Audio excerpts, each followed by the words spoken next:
Hello everyone and welcome to another reaction. Today we have Heaven or Las Vegas by Cocteau Twins, a band I wanted to react for the longest time but I just couldn't do it until now. And full disclosure, I have heard one of the songs on this record. It's the first one actually, which is called Cherry Color Funk, but who hasn't heard that song? The rest of the record though I'm completely blind to, and I also read they are an influence on Deftones of all bands, so this will be a very interesting one considering they are dream pop. Alright, but that's enough talking. This is my reaction to Heaven or Las Vegas by Cocteau Twins. Let's go for it. And we're starting on Cherry Colored Funk. Hell yeah.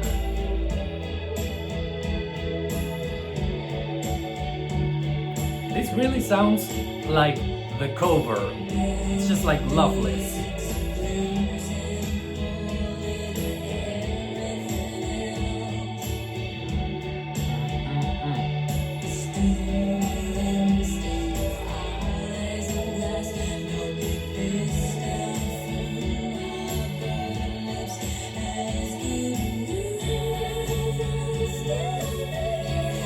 This falsetto always gets me.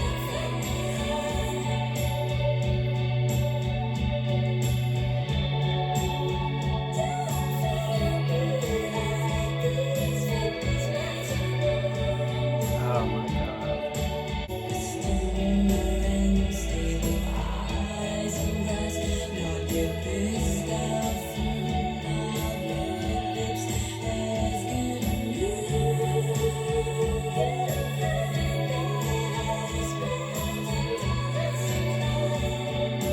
You know, I never before paid attention to the lyrics, but I'm reading them right now and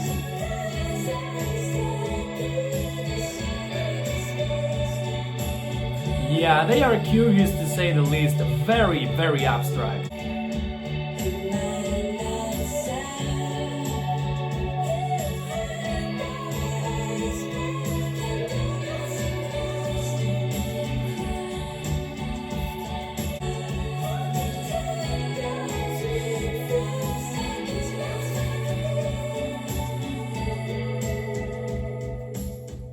Alright, towards the end I got completely sucked into the song. Okay, this is the next one. Oh, hell yeah. Oh, this is so 90s indeed.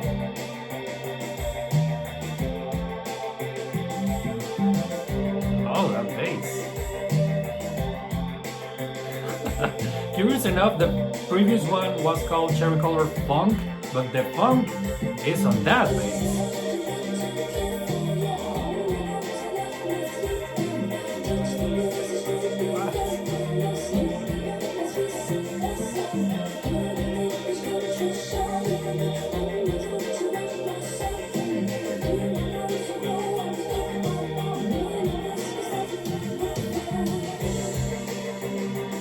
You know, this doesn't even have...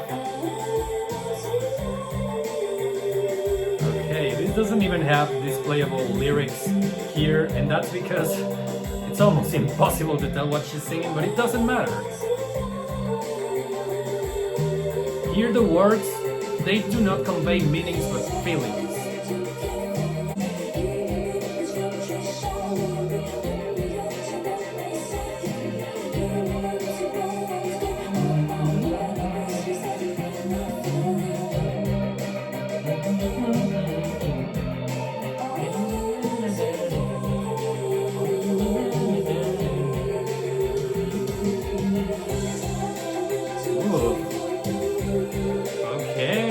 That synth and modulation was subtle but welcoming.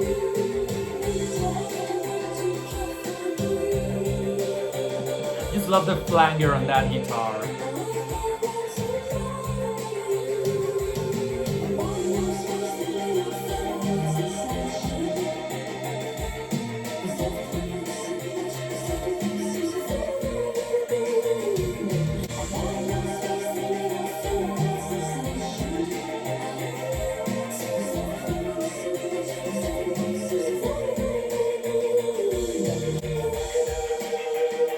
I just love how this sounds like the sunniest morning ever and at the same time like the haziest night.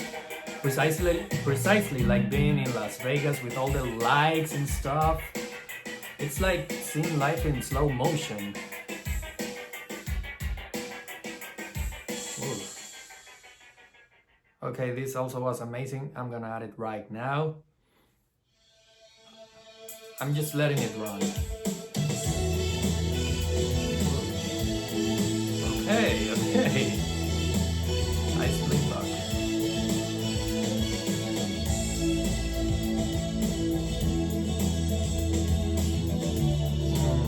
Loving that chord progression. Very bright. Ooh. They put the pop in the dreams.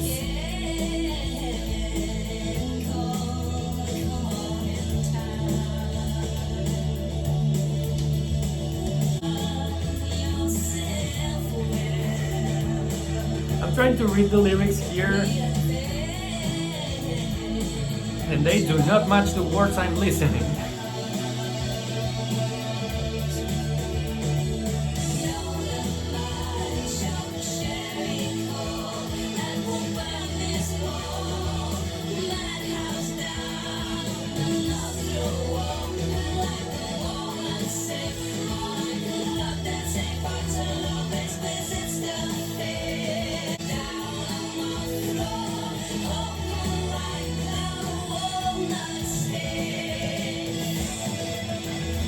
I don't know if reading the lyrics here is a mistake, because Jesus, the things they say, I think I'm gonna stop doing that, you know. I'm just gonna listen to the music, the melodies, the feeling of it. Later on, I worry about the lyrics.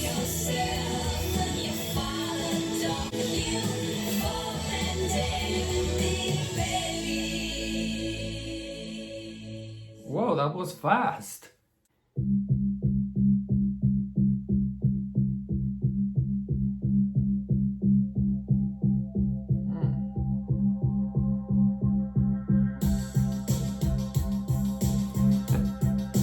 Yep.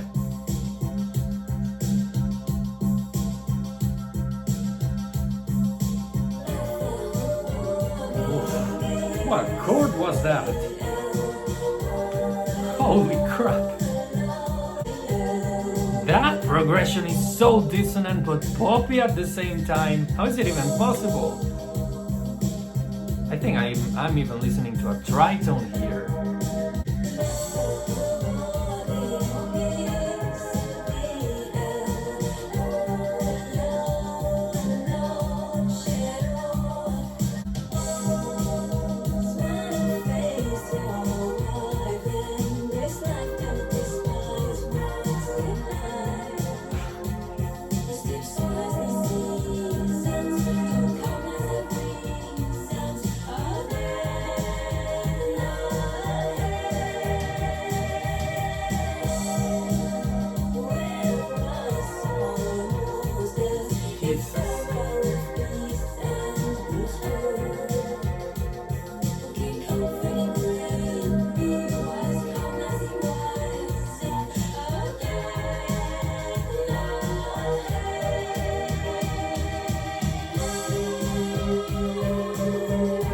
I don't know, this song has me really confused because on one hand, it's beautiful, it's haunting, it's very fitting for this record, but the chord progression, goddamn, it resolves in the strangest of ways,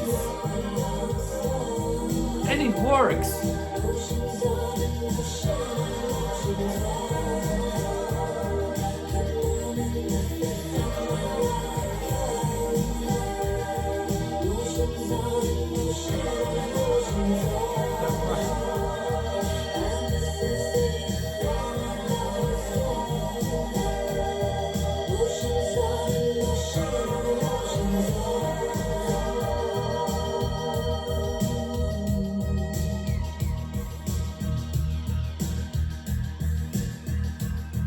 I love the rhythm, it's so 90s. God damn, if only more mainstream songs were like this. Like, they are not afraid of sounding weird, but but at the same time they know exactly what they are doing. It kind of gives me a Silent Hill vibe and even a Twin Peaks vibe. It has that kind of color. It sounds way more chill.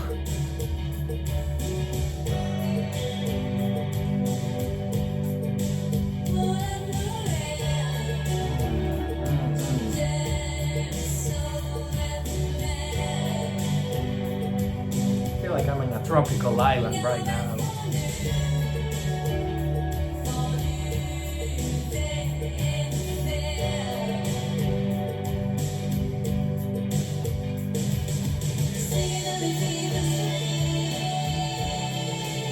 Ooh. Ooh. Loving that progression so much. The vocals.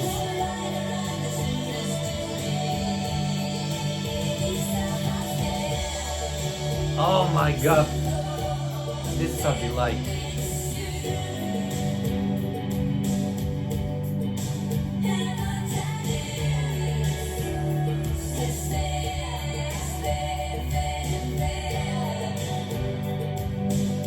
I think it's my favorite so far. It's gonna be difficult to dethrone it.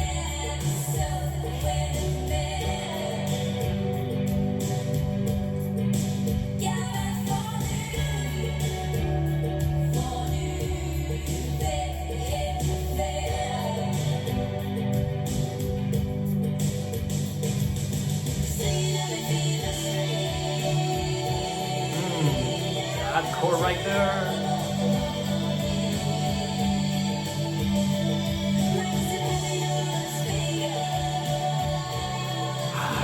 Harmonies.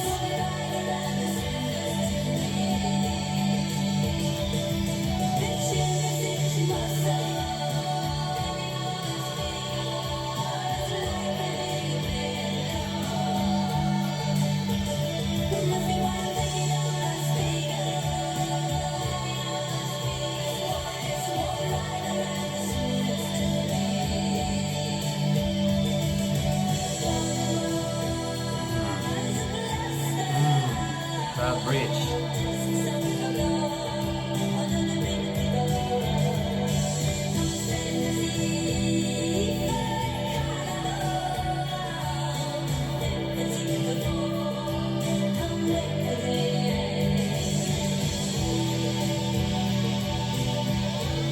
Oh my god, this song makes me want to live. It makes me want to visit Las Vegas sometime.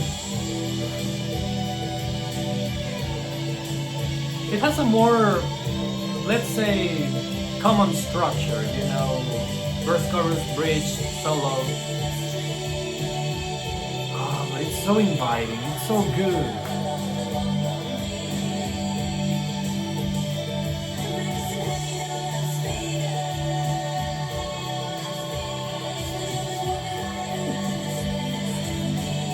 Look, it kind of is giving me some holding music, you know, like when you're in the phone and they put you on hold. It has that kind of melody.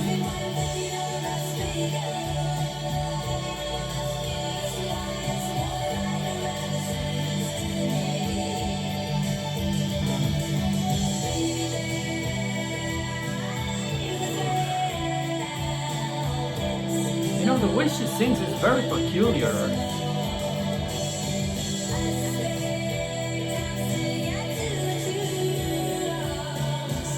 There.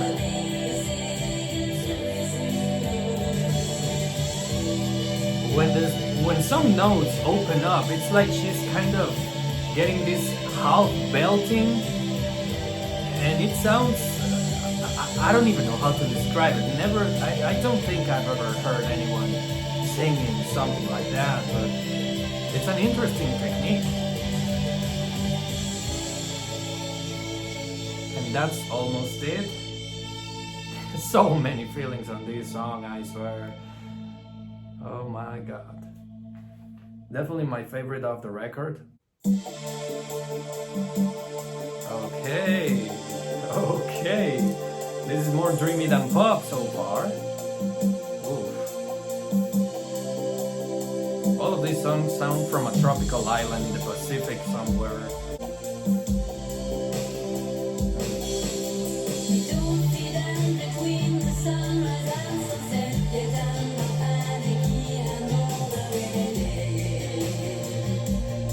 Alright.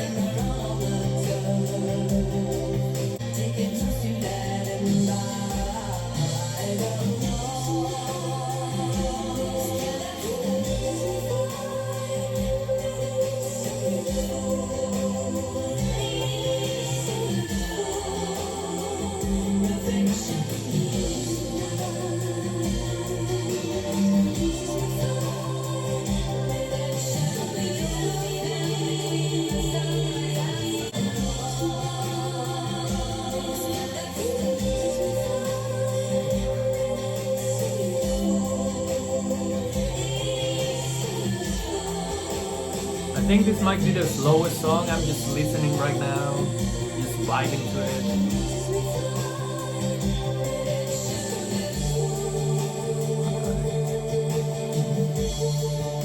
It's also the darkest, like the sound is a little dark. Not totally, really, because I doubt this record is gonna be any dark, but still, it's different than the rest.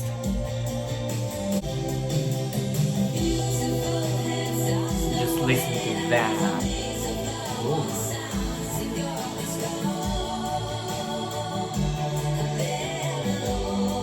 Oh my god.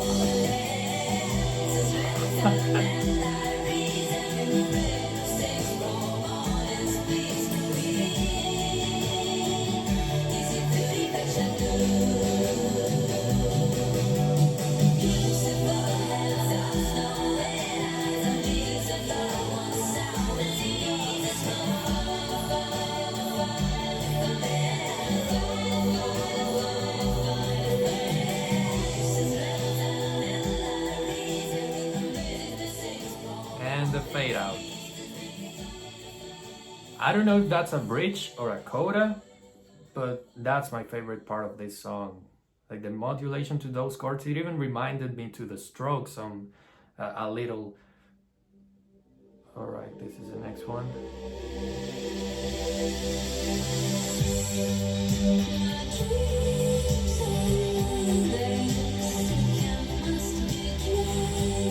Okay.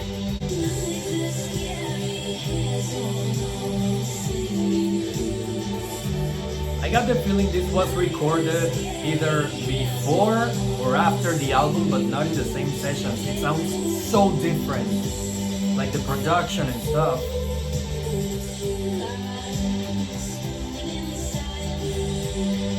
I also not gonna lie, this ain't my favorite. Those are some nice harmonies, but overall, yeah, this song is not my favorite on the record.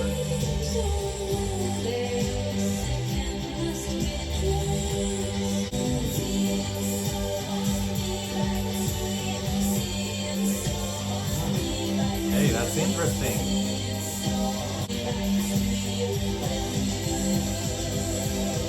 Yeah, very good use of the chromatic scale. It really gave the song something interesting that wasn't happening before, you know? This might be the slowest one in pace, not in tempo, in pace on the record. But who knows? I hope it is, because I really want to listen to some bangers like in the first half.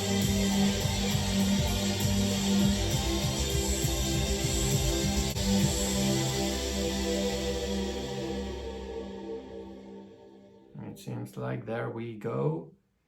Yeah, I don't think I'm gonna add this one.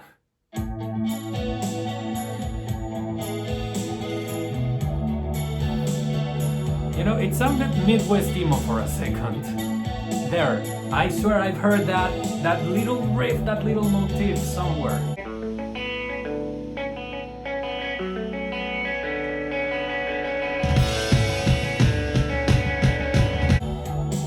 But I think they did it first.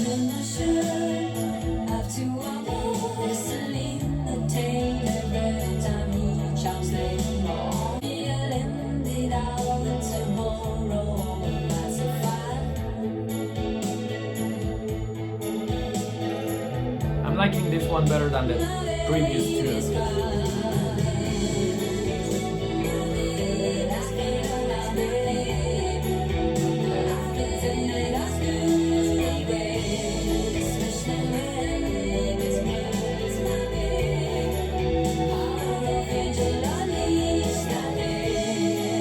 It's so sneaky how they throw in some very weird chords. They are dissonant for a split second, so you really gotta catch it. I think that's the influence they have on Deftones.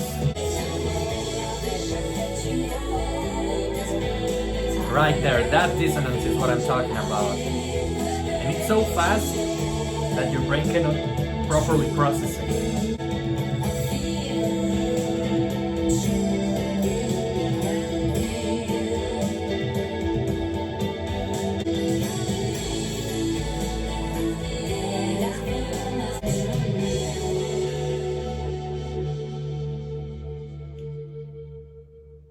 Out of the second half, that was the most interesting one so far. I really liked it. Okay, and we're going on with the dissonance. Just listen to that.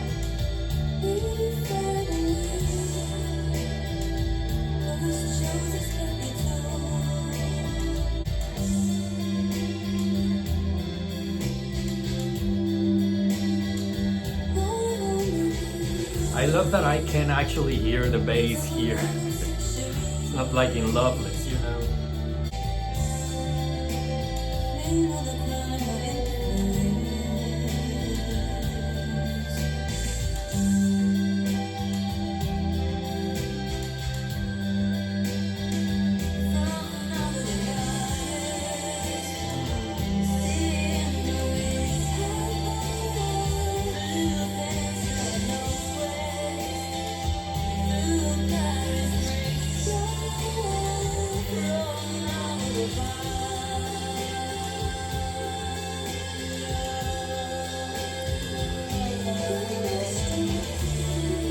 Even though it's a slower song, it's also one of the ones I like the best, at least of the second half.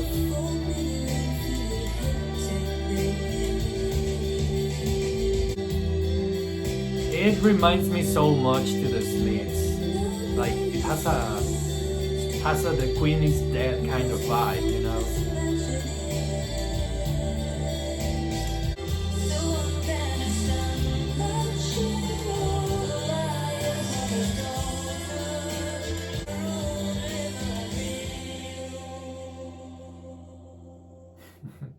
There's a fade out and the song also cuts.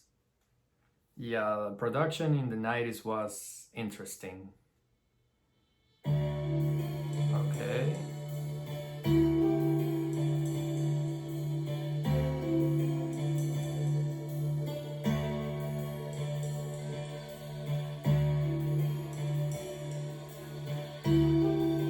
This second half sounds nothing like the first one.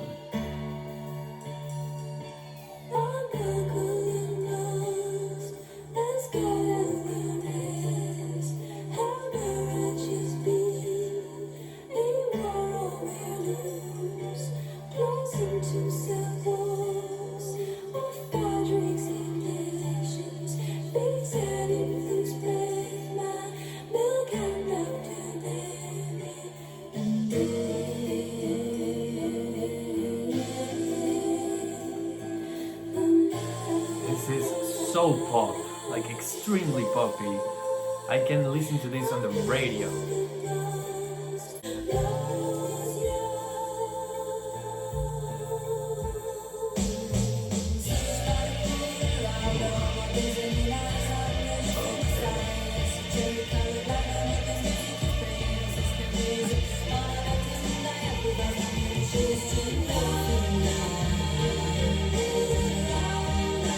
Wow.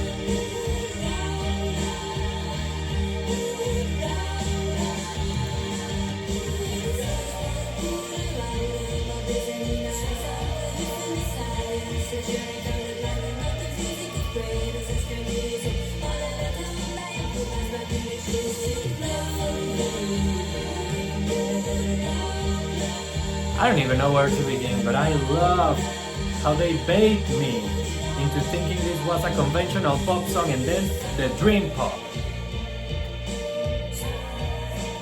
Listen to those harmonies, they are so ghastly.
Here we go.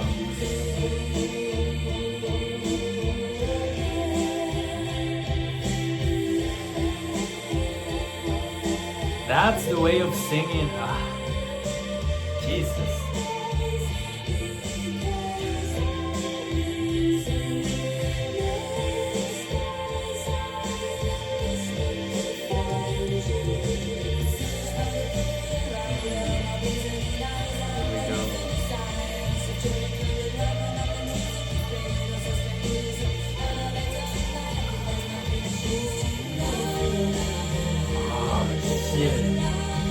I'm mesmerized by this song, absolutely. In terms of structure and composition, it's hands down the best on the album.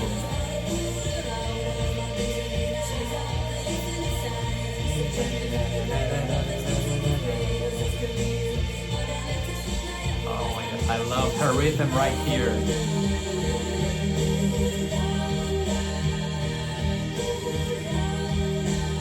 I can definitely see now why they are an influence on Deftones.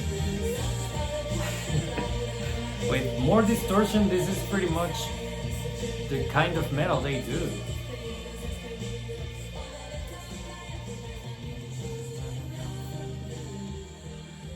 Oh, but that's fading out. Not gonna lie, I would have loved for this song to resolve and to cut instead of fading out. But you know what? It is still a great song, and that was the last one. This record flew by so fast. So let's see, my first impressions of this record, I wouldn't say are mixed, because I did enjoy this a lot. Even on the second half, which wasn't particularly fond of, but on the first half, Jesus, it was beautiful. That was a dream pop I was waiting for, especially in songs like Heaven or Las Vegas. That song is just amazing. In the second half, not gonna lie, they lost me a little, mostly because of the songs feel very different, a little disconnected from the first half, with the exception of the last two. That being said, there are some masterpieces here. I would say the first one, Cherry Color Funk, Heaven or Las Vegas, and Frou Frou Foxes in Midsummer Fires. God damn, that's such a name. My only issue with that song is what I said, that it fades out instead of resolving, but it's just something minor. It doesn't really matter in the long run. I'm still enjoying that song. It's amazing. It's amazing, and I really wish that in the rest of their discography there are more songs like this, lengthy, with huge quiet sections followed by something big and explosive where you can really hear those guitars, you know. I think when Deftones said they are influenced by Cocteau Twins, this is what they meant, the kind of energy and the kind of progressions they sometimes use. I mean, there for sure are more records by them and probably are more influential than this one on Deftones.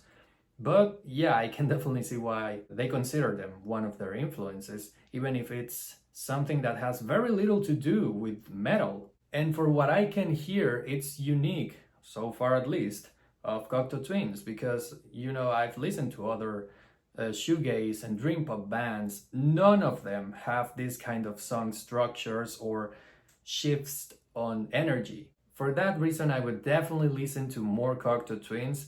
Even if this wasn't my favorite record ever, it's a very good record and it has some absolute bangers.